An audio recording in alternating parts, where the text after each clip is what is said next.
Today's talk will be on the Buddhist practice of goodness. I think this is an important talk to give, an important subject to talk about as Buddhists, because oftentimes we can get caught up when we study the Buddhist teaching in the very deep and profound philosophical and intellectual teachings of the Buddha, to the point where it becomes a intellectual exercise where we'll sit around and talk about the Buddhist teaching but not actually practice it. Or we might undertake to practice certain parts of the Buddhist teaching, for instance, practicing meditation. We will undertake to do insight meditation courses or so on, or maybe undertake to keep moral precepts, but not really incorporating the Buddhist teaching into the whole of our lives. So we will set aside time to practice the Buddha's teaching, but in the rest of our lives we will forget about the Buddha's teaching and go on with our lives as normal, oftentimes in ways that are contrary to the Buddha's teaching. So what we can understand when we study the Buddha's teaching on goodness is that actually the teaching of the Buddha can be incorporated into every aspect of our lives, and indeed should be incorporated into absolutely everything we do, we say, and think. So whether we're at home, whether we're at work, whether we're driving in a car or traveling or so on, we should think that we're trying to live our lives as Buddhists to develop goodness. This is a very easy way to understand the teachings of the Buddha, and it's a concept that we should keep in mind as Buddhists and in the development of our practice. So the word for goodness in Pali, in the language that the Buddha spoke, is punya. Punya is a word that Buddhists in general are very familiar with, but it can often come to be that we're so familiar with it that the word actually changes its meaning, or it comes to mean something very specific when actually it can be something very broad. So punya in Buddhist countries can often mean the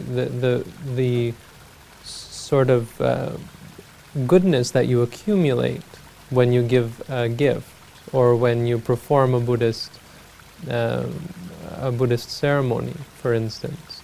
And this is, in some ways, it can become very much like that which the Buddha taught against. In the time of the Buddha, there was an understanding of goodness, of good deeds, of karma, that was very much out of line with the Buddhist teachings, or in contrary to what the Buddha taught.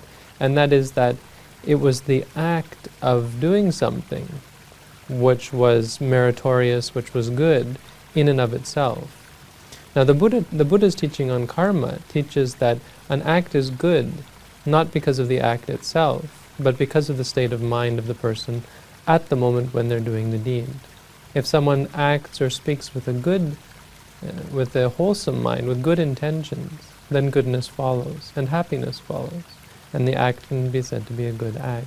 If one acts or speaks with an unwholesome mind, with a mind that is full of greed or anger or conceit and delusion, then only suffering can result, and the deed is considered to be a bad deed, whether it be a seemingly good deed on the outside. If someone at the moment when they're giving something allows anger or conceit or any kind of unwholesome state of mind arise, then the act loses all of its potency as a good deed and actually becomes an unwholesome deed.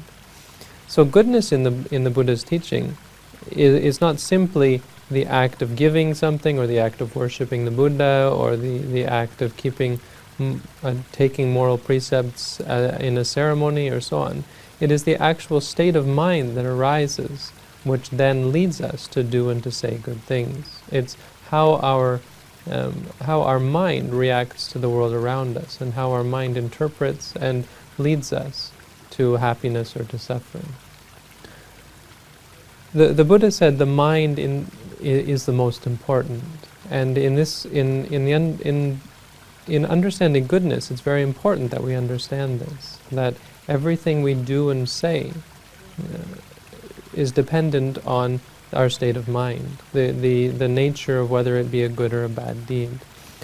So the Buddha gave several examples of ways in which one could practice goodness, and what you can see is that actually in many ways it doesn't really matter what you do. In fact, everything you do can be goodness. It's not just giving, it's not just keeping moral precepts, even though these can be said to be states of goodness or acts which are good. It's actually at the moment when you create a wholesome state of mind that you're developing goodness. Altogether, the Buddha taught 10 types of goodness, 10 methods by which one can practice goodness. And again, keeping in mind that it's based on the state of mind that they create. All of these types of goodness are good only because of the state of mind that they create. They're good because they change who we are. The meaning of the word punya, according to the Buddhist texts, is that it's something that cleans your mind, something that purifies the mind. So the practice of these things again and again, with a mind that's intent on helping other people or helping oneself or doing something that is of benefit, actually changes the nature of one's mind. It takes away our old bad habits, our habits of being greedy and stingy and hurting and harming or being lazy or so on, to a state of mind that is helpful and beneficial, kind and caring, and in harmony with the world around it, and one that leads to peace, happiness, and freedom from suffering. So we should always keep in mind, as Buddhists, first of all, that our goal is to do more and more good things, is to train our minds in the practice of goodness. And second of all, when we do good deeds, that it's dependent on our minds. We should not be negligent when we practice good deeds, when we give gifts, when we keep morality and so on, that we let our minds wander and we let our minds become unwholesome. In everything that we're doing, whether we're eating food, whether we're using the washroom or showering or washing our clothes, all of these things can be meritorious deeds if we're being mindful, if our minds are pure, if we're practicing in such a way that allows us to see things as they are. So I'd like to go through these 10 types of goodness and sort of use this as a way of explaining how Buddhists live, how we can live our lives, and how we can practice so that we can say we're in line with the Buddha's teaching and that we're developing ourselves for the attainment of true freedom from suffering. The first type of goodness is, of course, charity. This is the one which most Buddhist people and people throughout the world who are interested in good deeds of whatever religious or no religious tradition, one that we're very familiar with. It's something that people do somehow naturally. People who are generally good people often think of charity. When they see someone in need, they're very happy to give. And this is something that the Buddha said is goodness. It's something that allows or encourages the arising of a pure mind. It allows us to feel happy. It allows us to feel content. It allows us to sacrifice, to give up something that we want, that we enjoy, that pleases us for the benefit of someone else. It allows us to be free from our greed and our attachment to things. And it allows us to feel happy, knowing that we've done something good, knowing that we've developed goodness. It allows our mind to feel peaceful, and it changes our mind so that we're able to see things clearly instead of having our mind clouded by our desires, the way we would like things to be, or the things we would like to have, we would like to hold on to. When we give, when we sacrifice things for others, it allows us to give this up and to be content with having little, with having less than 100%. By sharing with other people, we give up the physical, we give up the external, but we gain the mental. And there's a story that goes along with this to show that actually, even though giving forces you to give up the external, give up those things that you have, instead of having all your things, you give up part or maybe all of what you have externally, that actually it allows you to keep the goodness of the deed and give something good to someone else and allows you to feel happy and at peace. You gain something for yourself. The story is of one of the Buddha's disciples, Anuruddha. Anuruddha was one of the Buddha's great disciples who, in a past life, back in many lives ago, before he became Anuruddha, before he met the Buddha, he was a servant for a very rich man. And so he had very little, and every day he would eat maybe a pastry, a bread of some sort. And that would be his meal for the day. And so on this day he was going out to work for his master, and he had his lunch with him. And he saw an enlightened being walking down the street, walking for alms down the path towards the village. And he became very excited, and he saw that this being was someone who was clear of actions, and their demeanor was very peaceful. Their walking was very calm, and they weren't looking around. Their eyes were focused on the path in front. And this enlightened being, or this being, was clearly someone who was spiritually advanced. And it turns out that this being was enlightened. And so he became very excited and realized that he had this perfect opportunity to do something good for someone else. This was a being who would use the food that he had to the greatest benefit. It was someone who was truly worthy of this gift. And by giving that, he would feel very happy for having done something good for someone who was worthy, someone whose mind was free from greed, free from anger, and free from delusion, someone who was noble, someone who was enlightened.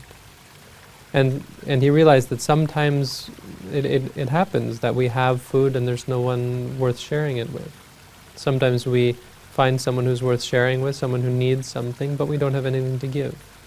And here he realized there was someone who was in need and worthy of a gift, and he had the gift that was worth giving. So he made up his mind right away, and he gave his whole meal for the day to this enlightened being. And when he did so, he made a wish that he should never hear the words nati. Nati means there isn't any. He should never hear it said that there isn't any. Whenever he needed something, he said, "By the power of this gift, may I never hear these words, nati." And so whenever he needed something, he would always have it. When he asked for something, when he went home and said he wanted this food or that food, he should never hear the words, "There isn't any." And they say the power of this goodness, first of all, it brought great happiness and peace in his mind, but it actually changed his life. And I'll explain more of this as I go on with the other benefits that he gained. But they say that even up until his last life as Anuruddha, as this Buddhist monk, before he ordained as a monk, when he was still a little boy, he still had never heard the words nati through all of his existences, from life to life, because of the way it changed his life, as I'll explain later. To the point where he was playing marbles with his friends, and he lost. And the wager was cakes, so whoever lost had to give cakes to all the other players. So he sent back his servant to his mother. He was in a very rich family, and he said, "Tell my mother to bring some cakes." So his mother sent along some cakes. He lost again. He lost again. He asked for more cakes. His mother sent more cakes. He asked again for a third time. He lost and asked for more cakes. This time there weren't any. So his mother sent the servant back and said, Tell Anuruddha nati, that there isn't any. So the servant went back to Anuruddha and said to him, the mistress says nati, and the nati cakes, there aren't any cakes. And Anuruddha had never heard this word before, so he was confused for a second, and he said, well, that's fine, bring the nati cakes. If that's all the cakes that there are, then bring the nati cakes. Because he didn't understand it didn't seem fathomable to him that there could possibly not be any. This is the extent of the goodness that he had gained. But the most important, as I said, is how it changes your mind. It changes the way you experience the world. A person who is charitable, a person who is generous, a person who is not attached or doesn't cling to their belongings and is willing to share and to give, is a person who actually gets far more in return. They get peace, happiness, and freedom from suffering in their minds. It changes who we are and allows us to live our lives in contentment and peace. So this is the first way we can develop goodness. The second way is one that religious people in general, and Buddhists in particular, are very familiar with. This is the practice of morality. And this is one that I think we often have a hard time with, where we find a lot of people who call themselves Buddhists and even may study the Buddha's teaching, but are unable to keep moral precepts to any real degree. They aren't able to refrain from killing, from stealing, from cheating, from lying, from taking drugs and alcohol. I even met one man who claimed to be a practicing Buddhist, wearing white and so on, but he was unable to keep the precepts, most especially the third precept. And there are many ways of justifying this. In his case, he had some tricky way of understanding the precept, right? Some way of turning the precept around so that it only meant a specific type of act and not the acts that he was engaging in. The point of the precepts is that they hurt other beings. They cause suffering not just for other beings, also for oneself. In the case, for example, of taking drugs and alcohol. These are the things that cloud the mind. They are bad deeds and you can't escape the evil of them. If you say that something isn't breaking the precepts, well, the most important thing about keeping morality is not that it should fit into a category or not fit into a category. It's how it affects your mind. Now, the first precept is not to kill. We make a promise and a vow to ourselves not to kill. But does that mean it's okay to rape and to beat and to hurt other beings? Obviously not. Even if you verbally hurt someone, this is also breaking morality. It's an immoral act. So the immorality of these acts comes not from the classification that one gives them, but from the suffering that they bring, and from the clouding of the mind that they create. When we practice morality, not only does it make us feel conscientious, feel that we have we feel good in ourselves that we have not done anything wrong, but it also makes us feel that we are a good person. It makes us feel that we are giving something to other beings. We are helping other beings. We are bringing safety to other beings. The Buddha said that someone who refrains from killing, from stealing, from cheating, from lying, from taking drugs and alcohol, has brought safety, freedom from danger to all other beings. If you undertake as a vow never to kill any living being, then you have given safety and security to all beings, that they never have to worry for any type of danger that comes from you. And this is certainly not the case in this day and age. We find that when we meet someone, we have to be very careful. We're even careful with acquaintances that we have, not trusting them. We don't know how far we can trust them, because we know that they themselves are unable to keep morality. When a person is able to keep this morality, all other beings are safe from them. When we undertake not to steal, not to cheat, not to lie, and not to take drugs and alcohol, we're bringing this state of clarity of mind, where our mind is free from any deception, any impurity that would cause us to hurt other beings, that would cause us to create suffering. We can be trusted and we can be depended on as someone who brings good things and only good things to other beings. So this is the second type of goodness, something that is very important and something that we should consider essential for us to be considered true and practicing Buddhists. The third type of goodness is one that's a little less familiar, but should still be easy to understand for people who know anything about Buddhism or the Buddhist teaching. This is the practice of mental development. That to do a good deed, to create goodness, there is no need to do anything at all. There's no need to speak, there's no need to act. All we have to do is create goodness in our minds. We don't have to run around building hospitals or schools or teaching other people, even though these are good things. At the very moment when we create a wholesome thought, a clear thought, a thought that is free from anger, free from craving, free from conceit and delusion, we create goodness in our minds and we change the course of our lives. We create a tendency towards clarity and understanding, something that can be used then as the source of all good deeds of body and of speech. The goodness that arises in our minds brings peace and happiness both to ourselves and to others. For this reason, goodness need not come from the body or the speech. It can come from simple mental development. And this is by far the most important, even though it might seem like the least effective. And often people will complain that Buddhists spend too much time focused on mental development.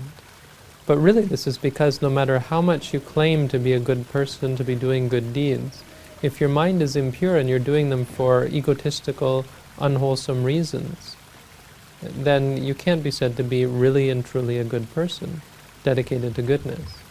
And moreover, it's impossible to think that a person who is impure should be able to do these things without the arising of impure thoughts. If a person has an impure mind, even though they have an intention to do good deeds to help other beings, inevitably they'll give rise to greed, to anger, to frustration, to conceit, to wrong views, and so on, to things that will inevitably cause suffering and stress for themselves, and suffering and stress for others. A person who has developed their mind, on the other hand, will never give rise to these states, and will always be able to create goodness and happiness and peace for themselves and for the people around them.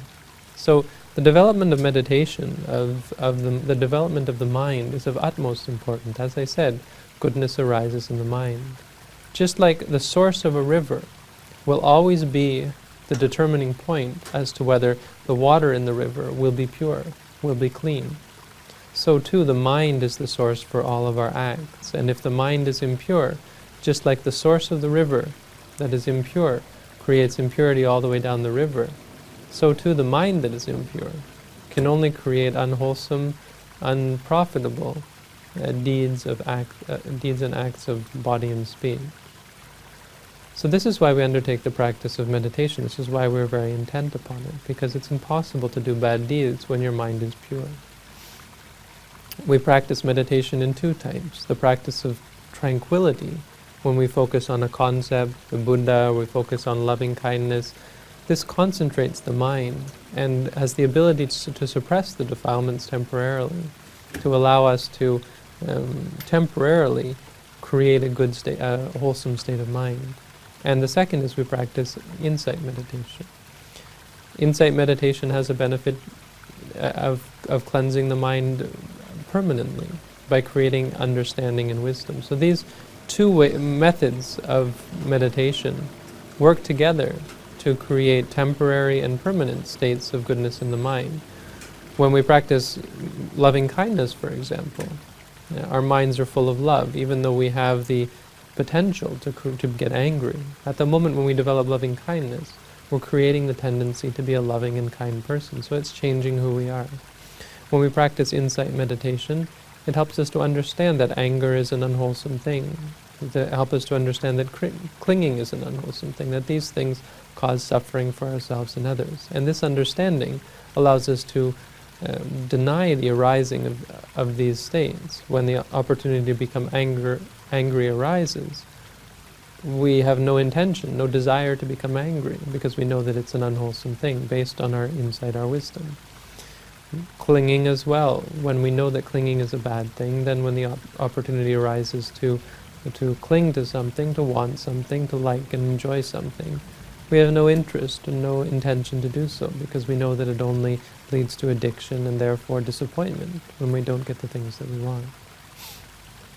So meditation, therefore, mental development, therefore, is the third type of goodness that we develop as in line with the Buddha's teaching. The fourth type of goodness is one that's a little less familiar, probably quite unfamiliar to most people as a type of goodness, but if you think about it, you can see how it really is a very good deed. It's something that we know of in certain circles as doing a good turn for someone else, helping other people. This one is supporting other people in doing good deeds. So when another person undertakes to live their lives or to accomplish some goal of theirs for the goodness, for the benefit of themselves or for others, when we help them, when we assist them in the conducting of this, in the performance and the achievement of their goals, we of course gain great goodness, and this is an important one to not overlook. One way that we see this carried out in Buddhism is those people who help monks. The ordained clergy in Buddhism have many restrictions. They go on alms for food, so obviously people give them the gift of food. Those people who want to keep the monks practicing in their way, to not have to force the monks to give up their precepts and go back to working and making a living in the world, who want to keep these monks studying and practicing so that they'll be able to perform their service as teachers. They will give gifts to the monks, but they also do other things in order to make the monks' life possible. Sometimes it's necessary for the monks to obtain certain requisites, so people will carry money for the monks. If someone wants to give money to the monk, monks aren't allowed to touch money. There might be a person who someone else gives their money to this person. That person keeps other people's money and buys things on behalf of the monk and gives those things that are appropriate to the monk to use for their life, so that the monk doesn't have to get involved in those acts, those things that are inappropriate for those who have gone forth. And so on. When we help people go to meditate, when we take people to the monastery, when we help other people engage in their practices, Buddhism, as Buddhists. When there are big ceremonies, large gift givings, we help to arrange things, to invite people, to invite monks, and so on. This is a very important thing that we do. It's important that when we hear about other people giving gifts, we don't necessarily have to give something ourselves, but often we can help them and support them to allow them to give, to conduct their ceremony, to conduct the giving. This is the fourth type of goodness that we can perform.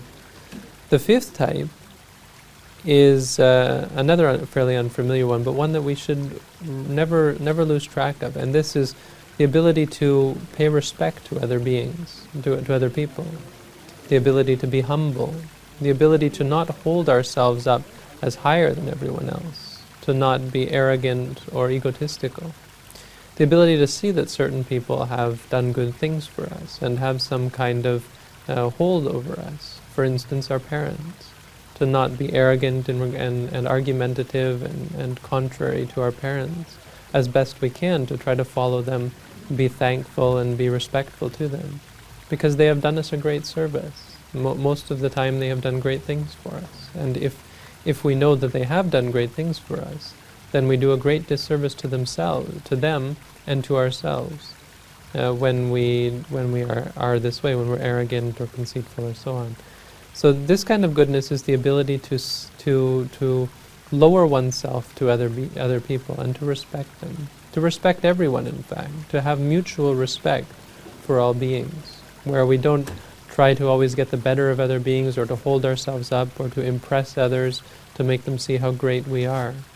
The ability to let go of ourselves, to let go of our ego, and to be respectful and to try to prefer harmony over leadership, instead of trying to be the best, the greatest, the highest. Trying to find harmony and allowing other people to shine, allowing other beings to allowing them their goodness, their merit and their virtue. So this is the fifth type of goodness, one that allows our minds to give up our arrogance and these many impurities in the mind that are associated with arrogance and conceit, holding yourself up higher than other beings. Number 6 and number 7 have to do with the act of giving. And these have to do with this story that I told about Anuruddha. Number 6 is in regards to sharing the merit of gifts that you have given. So not only do we get merit when we give a gift, but when we dedicate a gift to someone else, we gain merit a second time. And this we know of quite well throughout the world. Whenever we give something in terms of charity, we will often dedicate it to those people who have passed away. We will have their name inscribed in a building that we establish or in a book that we print or so on. We will have it dedicated in memory of a certain person. And this is a goodness because it makes us feel happy. It makes us feel that we have done something for that person. The story goes in regards to Anuruddha that after he gave this meal to this enlightened being, he went back home and he was so happy that he just sat down and smiled and thought over this act and was sitting in a state of bliss, of meditation. And his master came up and said, "What are you doing? Where's your food? You're going for lunch, you didn't eat." And he explained what had happened, and the rich man was very much taken aback, very shocked by this, that this man who had nothing would give away everything he had, give away his only meal for the day. And right away the rich man acted as all rich people do when they hear about something good. He tried to buy it. You see, rich people, the first thing they think of when something good comes along, something they want comes along, is how much does it cost? So he tried to buy this poor man's merit. The poor man had done a good deed. The only thing he could think of was to buy it. So he said, "I'll give you 1,000 gold coins if you give me your merit." And the poor man, of course, he bought it as well. He thought this was the way things were. So he said, no way, I'm selling you my merit." He said, "If I give it to you, then I lose it." And the rich man tried to persuade him, and he refused. And he said, "Well, give me half of it. I'll give you 1,000 gold coins for half of your merit." And he thought to himself, now he started to get confused. And he thought to himself, well, if I give you half of my merit, then do I lose half of it? How does that work? And he wasn't sure, so he went back to talk to this enlightened being. And he went and he bowed down to the enlightened being and asked him, "How does this work? If I give half of my merit to someone else, do I lose the merit?" And the enlightened being smiled and looked at him and said, asked him a question in return. He said, "Supposing you have a candle. Suppose that you have a candle and you light your candle, and then someone else comes up and lights their candle off of yours, and then someone else until the whole village has lit their candles off of yours. Do you lose the light of your candle?" And he said, no, if I do that, then it's like one candle has become 1,000. And the enlightened being said, exactly. The same is true with the giving of merit. When you share the goodness, when you dedicate it to other beings and you say, let them be a part in this, let them rejoice in this, let this be their merit as well, for their benefit as well. It's like you multiply the goodness 1,000-fold. Why this is because of the seventh type of goodness. And the seventh type of goodness, so the sixth one is dedicating it to other beings. So Anuruddha, he went back and dedicated it to this rich man, and then the king found out about it and asked to buy it as well, and he dedicated the merit to the king, and then all the people in the city wanted this great merit, and so he dedicated it he shared it with everyone. Why this works is because number 7 is the rejoicing in the merit of others. This is a great goodness as well. Even though you haven't done any good deed yourself, simply rejoicing, obviously not paying money for it, but rejoicing in the merit that other people have performed. When someone does a good deed, appreciating it, saying, wonderful, that's great, I'm glad to hear that, I feel so happy for you that you were able to do this good deed. This is a great type of goodness as well, because as I said, it has nothing to do with the deeds that you perform, but your rejoicing, your happiness, your appreciation of good things changes who you are. It allows you to give up the stinginess, the conceit, and the anger, and the jealousy, and so on, in favor of being a kind and generous person, a person who helps others and wishes for the welfare and well-being of all beings. So Anuruddha became very rich, but he also became a very wonderful and happy person because he was able to do this great deed, and it encouraged him, obviously, to change his life, to the point where in his last life he became a Buddhist monk, because he saw that the accumulation of external objects and possessions was nothing in comparison to the accumulation of goodness. As the Buddha said, sukho punyasa uccayo, the accumulation of goodness is happiness. In fact, the Buddha said that happiness is another word for goodness. Goodness is another word for happiness. So this is number 6 and number 7. Number 8 and number 9 have to do with teaching the Dhamma. Number 8 is the listening to the Dhamma. Number 9 is teaching the Dhamma. So these two go together. These two are really the most important duty that we have as Buddhists in terms of spreading the Buddhist religion. Everything else comes from these two. If there's no one to teach the Dhamma, to teach these even meditation practice, then there will be no practice of meditation. All of our meditation will be simply insubstantial and superficial because of our lack of understanding of the truth that the Buddha taught. If there's no one to listen to the Dhamma, then the preaching will be of no use. If no one takes it to heart and remembers it and understands it, then there will yet again be no one to practice it.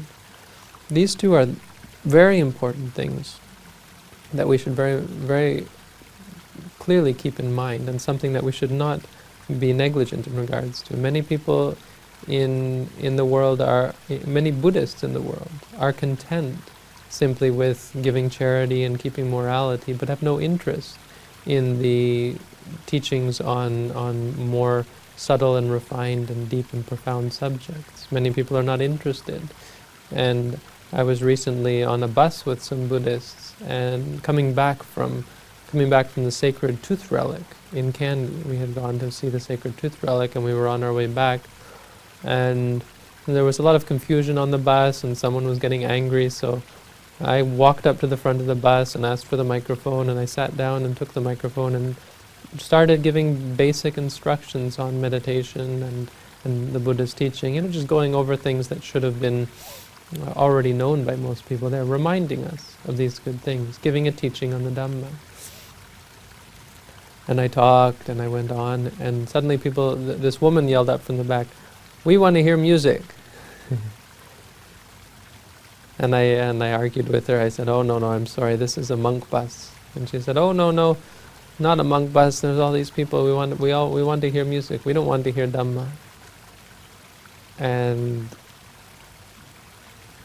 I said to her, "Oh, well, it seems like..." Anyway, I went on and I was talking about how it's not appropriate and so on. But the point was that these people had just gone to see the most sacred tooth relic of the Buddha, and they had gone to see to a very important Buddhist place of worship, and yet there was still no understanding, no interest in hearing the Dhamma.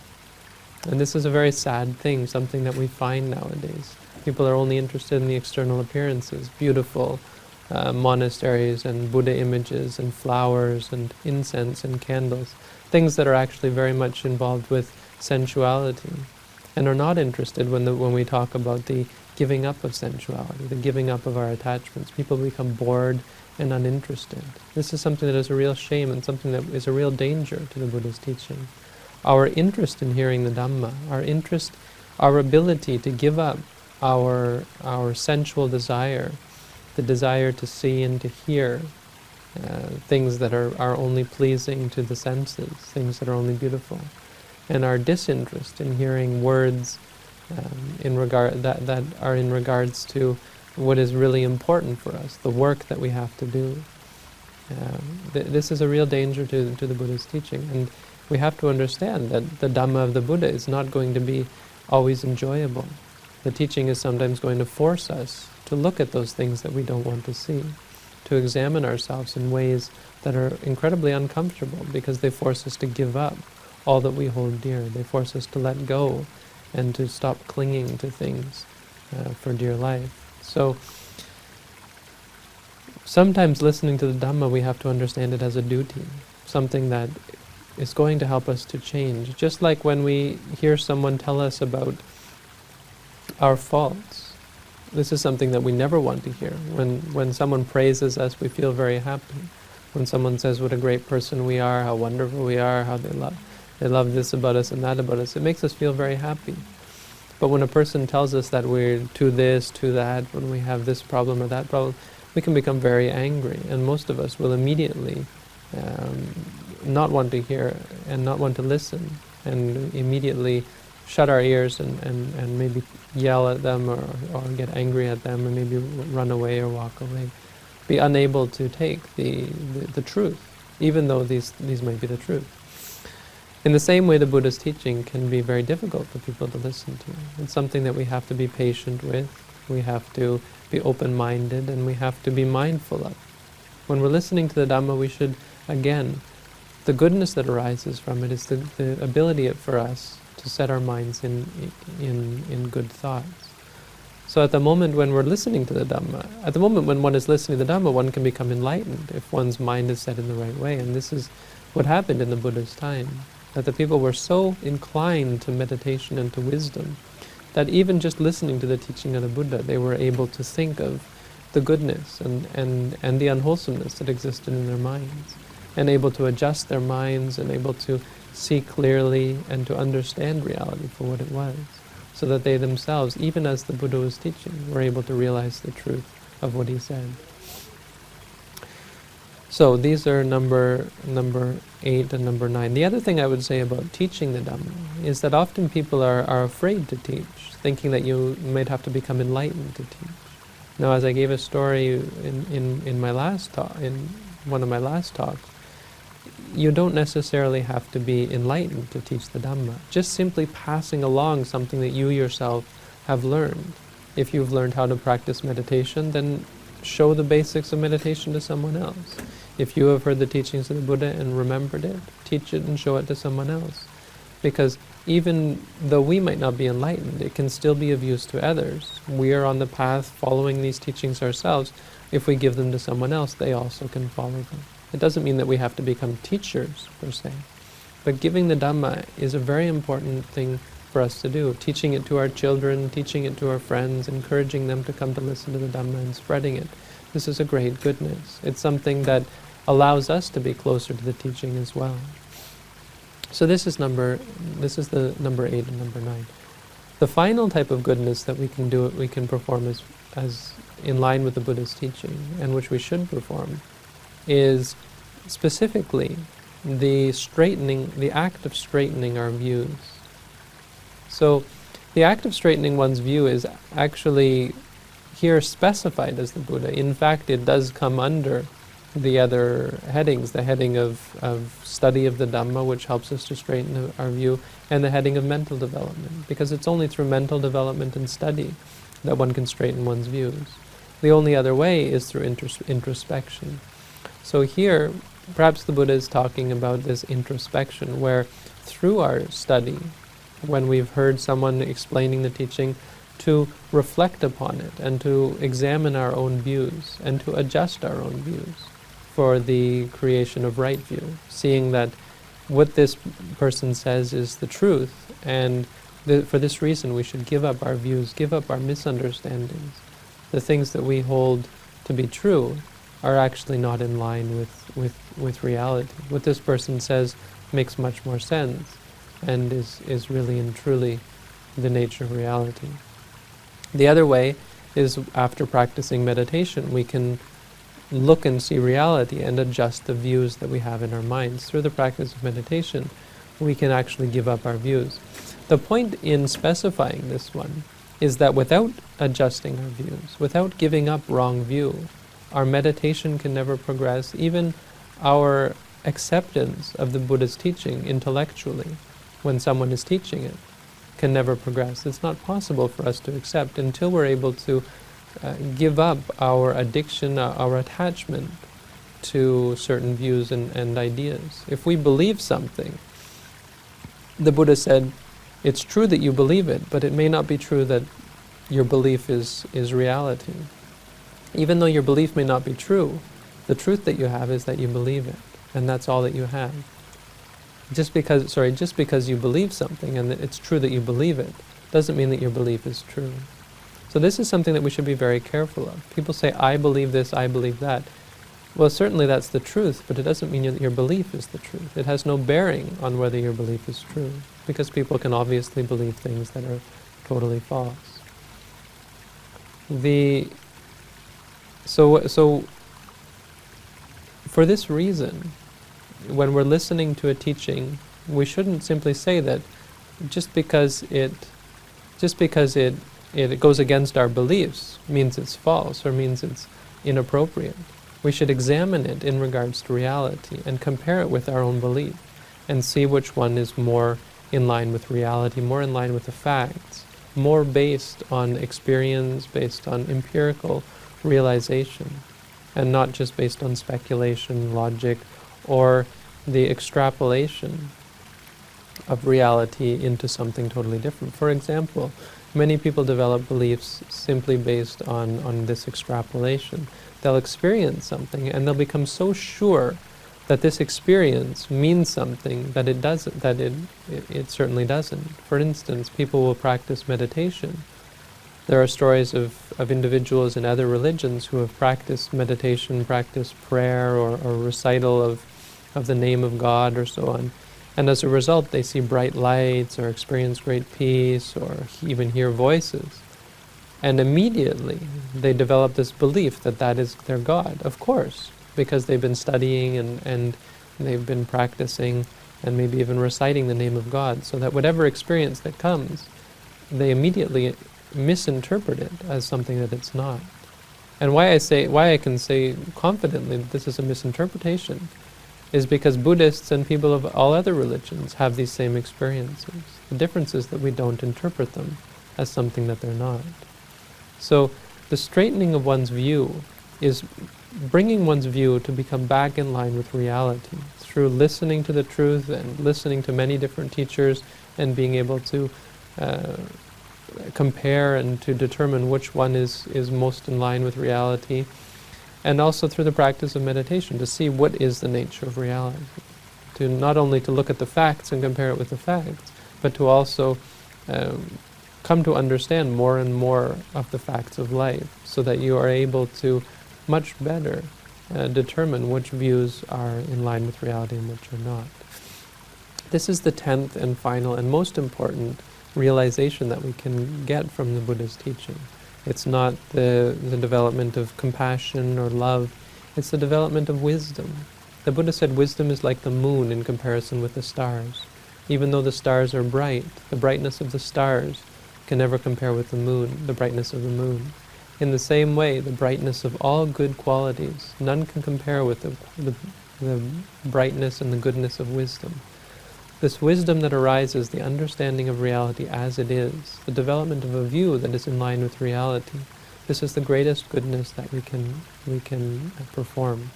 It is the pinnacle, it is the height, because it allows us to do away with all practices, all acts, and all speech that might cause suffering for ourselves or others. Obviously, no one in the world wants to create suffering for themselves, and yet we, due to our wrong views of what is going to create happiness and peace, create suffering for ourselves and for other beings, create disharmony, create great upset and disharmony in the world. So through the development of right view, and indeed through the practice of all types of goodness, we change our minds, we develop our minds, we clear our minds, and we create understanding and wisdom, which in turn allows us to find true peace and happiness, and allows us to give up any sort of evil, unwholesomeness that would lead us to hurt ourselves or to hurt others. So goodness is perhaps the most important thing for us to consider, and it's something that we consider very, very important as Buddhists. We think of a lot in terms of how to live our lives. True Buddhists, those who are truly practicing the Buddha's teaching, think of everything they do in terms of goodness, whether it is a good deed or a bad deed. As the Buddha said, Sabba Bapasa Akaranang, the non-doing of any evil, Kusala Supasampada, the fulfillment of all good, Sachitta Pariyodapanang, and the purification of one's mind, so that one will never do bad deeds and only ever do good deeds. Etang Buddhana Sasanang. This is the teaching of all the Buddhas.